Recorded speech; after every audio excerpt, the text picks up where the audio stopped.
Hello and welcome back to Heart of the Holte. It's transfer rumour season. I think this is the first one actually that we're releasing in January, Dan. As always, I'm here with my good friend Dan Wiseman. How you doing, mate? Mate, I'm really good. I think you and I must be the only people on the planet that watch that countdown to New Year and don't think about the next 12 months and all that it holds. As soon as it goes to midnight on the 1st of January, you and I look at each other and go, it's transfer season, Transfer baby. season. These are our these are our favorite videos to record. I love the players that we're now talking about. They're so exciting. We've got two more today, both of Serie A that I'm really excited to get into.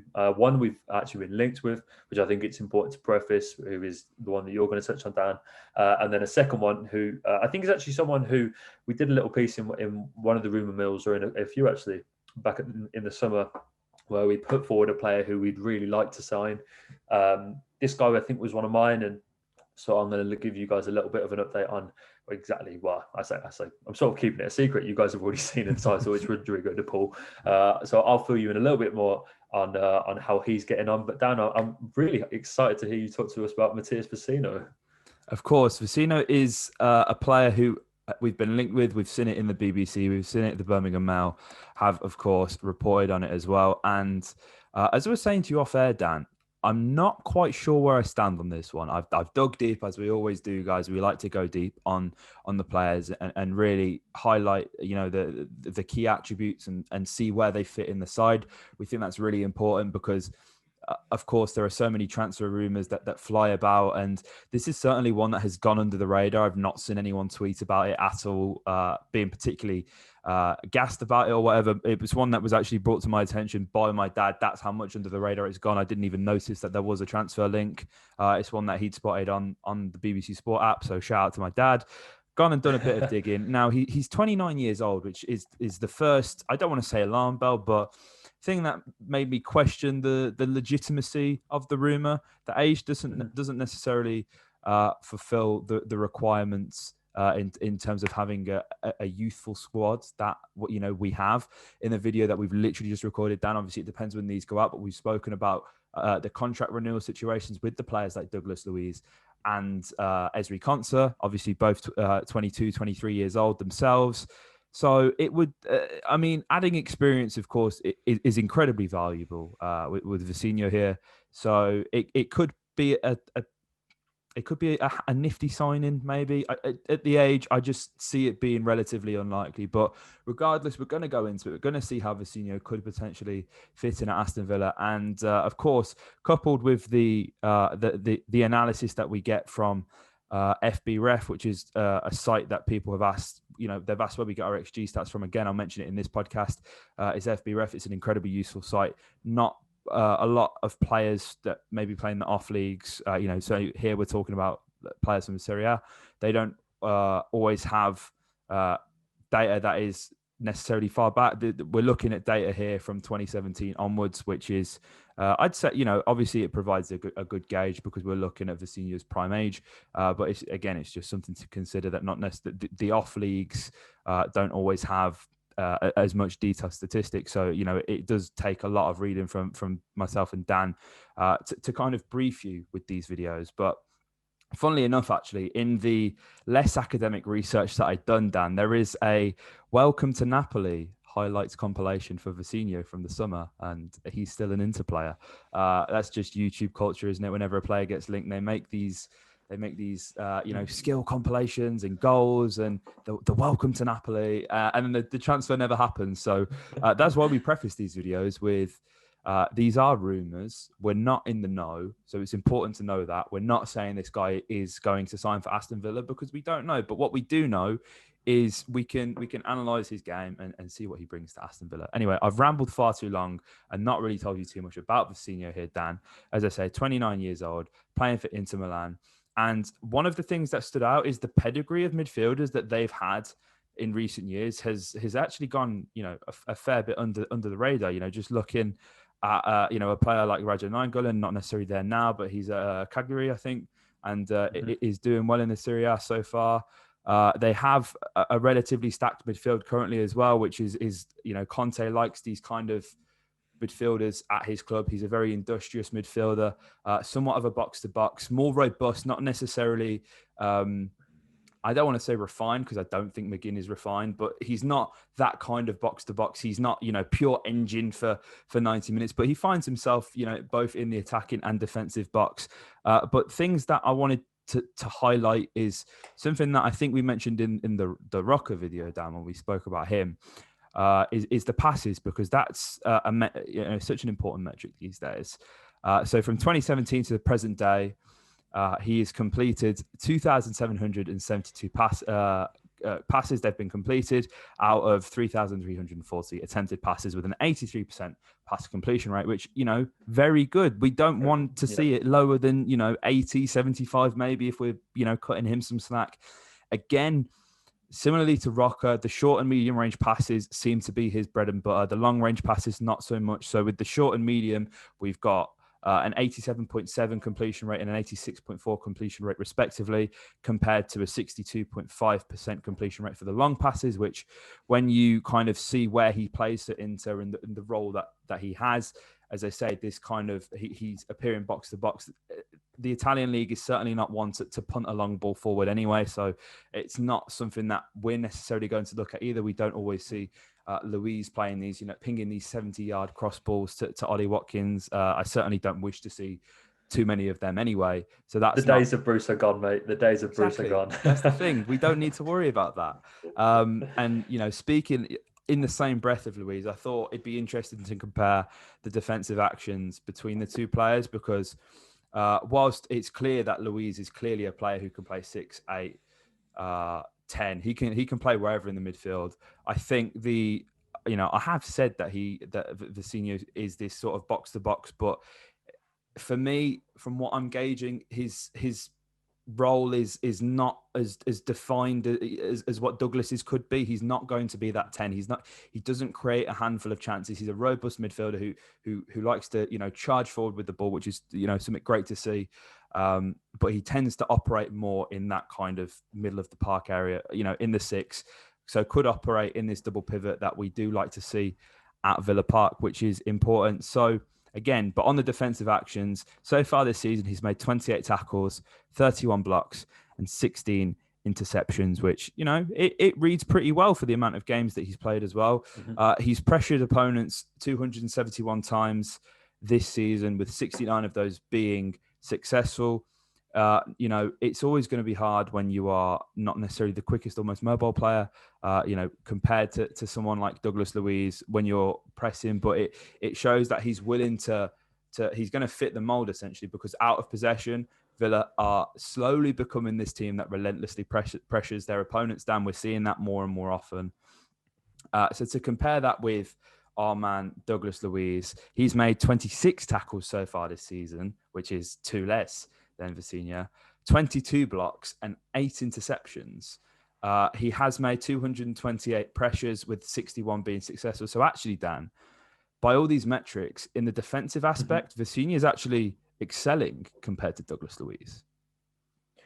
Yeah, and I think it's what Vecino would bring, Dan, is for me, could be far more important than all the metrics and all that sort. It's the fact he's 6'2". Yeah. And as for all that I rate our midfield, we do lack height in there.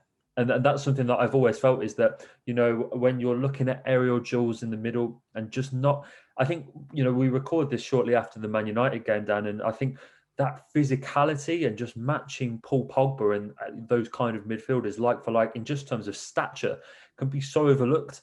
And I think that's what he brings. He's obviously Uruguayan, so the kind of midfielder he's going to bring. He brings that tenacity. And the other thing is that he wasn't signed for a cut price fee by any means. Inter picked him up for Fiorentina for about 25 million euro. And this is pre-Neymar, so this is a pre-transfer boom.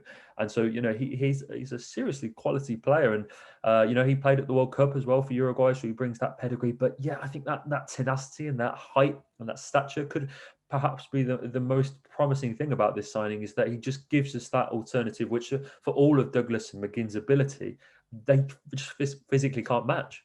Yeah, of course. And that has been, I think, for a long time now, Dan, it's been a an underrated facet to the midfield that we've not necessarily had. You know, that kind of height, that bite as well. Douglas, whilst he falls short in these defensive metrics, which is by no means, a slander on his performances, because we all know how good he is.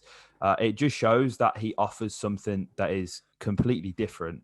And listen, I think if a deal can be struck between the two sides, this would be absolutely massive. He's spent a fair amount of time now with Inter. He's played Champions League football, as you've alluded to, Dan, World Cup football. There's pedigree to this signing. It's the age that makes me think, I'm not necessarily too sure. But for that experience, for the level he's played at consistently for the past 4 or 5 years, it seems like it could be a very smart, bit of business that Villa could get done. And on the total flip side, in terms of playing style, Dan, we've got another midfielder here, which, I love hearing you wax lyrical about. Rodrigo De Paul, Dan, talk to me, because he's a player. There was very, very weak links in the summer, very weak links. We spoke about this as one that you wanted to sign when we were kind of going through these players. Leeds were linked with him as well. The pulling power of Marcelo Bielsa, whether they were actually in for him or not, that remains unknown. Whether he could go there, again, that remains unknown as well. There's not really been many links for De Paul to Leeds recently. Again, just to preface, there's no links right now with him to come to Aston Villa. But again, dream signing, Dan. Talk to me about De Paul. Yeah, he's a player who I spoke to you in the summer about, Dan. It's a player who I spoke about before Ross Barkley signed, and so they're in very similar molds. But we've just recorded a rumour mill where we discuss signing Barkley. So if Villa don't end up making that move, then here's a player which would offer very similar things. The first thing to preface when you talk about De Paul is the fact that he plays for Udinese. And the reason that I say that is because they sit 13th in Serie A. They're not really up to much. They're not a high quality side. And so Rodrigo De Paul standing out isn't as necessarily as impressive as it would be if he was playing for like a Juventus or an Inter Milan like Vecino. But the numbers that he's put him up make him all the more admirable. And so he's this really technical live wire midfielder, operates in the 8-10 role that Barkley does, a real counter-attacking threat. He's got a good passing range. He's a really nice dribbler. He's not as physical, so which is where those likes of Vecino again would come in handy. But he's Argentinian. He's played a lot of games for Argentina as well. 21 caps. He really established himself under Lionel Scaloni back in 2018. But to give you guys some context around this signing, Udinese don't get enough credit for the scouting network that they have tied down. They bring, there aren't too many clubs in Europe in the last 10 years that can list the amount of players that Udinese can. So I was looking, and just from South America, Dan, since 2010, they've picked up David Pizarro, Marcia Amoroso, Maurizio Isla, Juan Cuadrado, Christian Zapata, Roberto Pereira, Alan, now of Everton, Luis Muriel, and a certain Alexis Sanchez.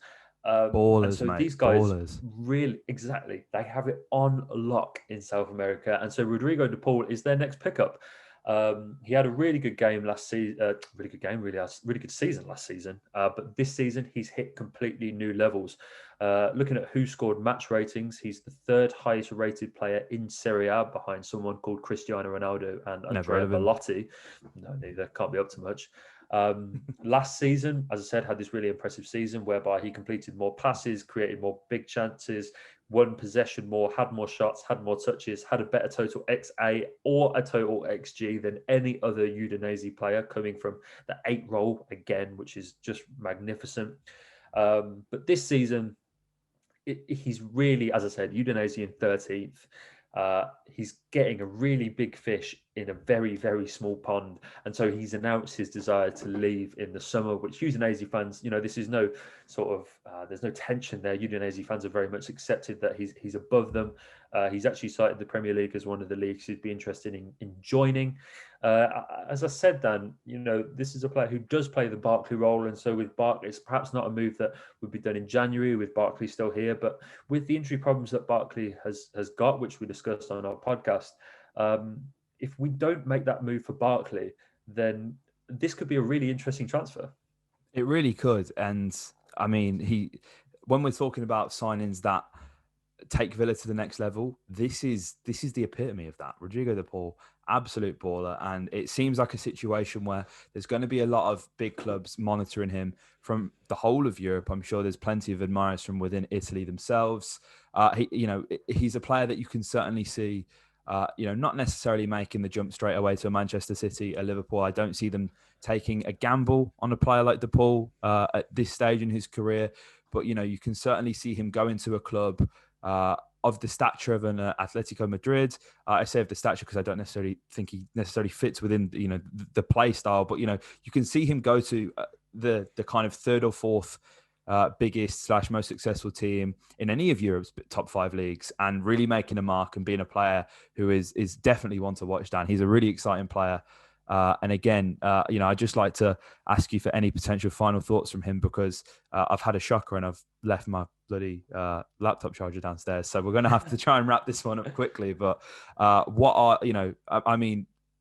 this isn't a player who is necessarily, there's no solid links at all. This is a player, we have to preface this, that we both feel would take Aston Villa to another level. So it's worth obviously talking about for you guys. Yeah, absolutely, mate. And the one thing I would say is that you're right. The top clubs probably aren't going to take a gamble on him, but his return this season of 3 goals, 1 assist is exactly the same as the likes of Sergej Milinkovic-Savic, who is perhaps the player that the top clubs would go for. So he's averaging the same numbers as some top midfielders in Serie A, despite playing for a side who can't get out the bottom half. And so, that's no slight on De Paul, but he's a player with, as I said, links to Leeds. You mentioned those Welcome to Napoli videos that you've been seeing for Vecino. I'm seeing the same one for Leeds. And there's nothing I like more than spoiling an Ellen Road party. So, yeah, just signing for that reason alone, Villa. Absolutely. And remember the date. Dan Wiseman brought up XG and XA, and I didn't in a podcast. This is amazing. This is the first on the Villa. World first. Believe it. But listen, Dan, as always, it's been a pleasure to talk transfers with you. We've got plenty more to come throughout the month of January. Hopefully, it's an active window and there can be plenty of content for you guys. If you did enjoy this video, hit the like button, comment your thoughts below on both Vecino and De Paul. Let us know your thoughts on these players if you haven't heard of them before. And also let us know any players that we haven't spoke about that you'd like us to sign as well. Maybe we could do a transfer rumor mill based on your guys' comments. So that would be quite interesting. And if you guys haven't already, subscribe. Why not? It's free. It helps the channel out a lot. And, you guys are watching the videos anyway, so you may as well subscribe. Up the Villa.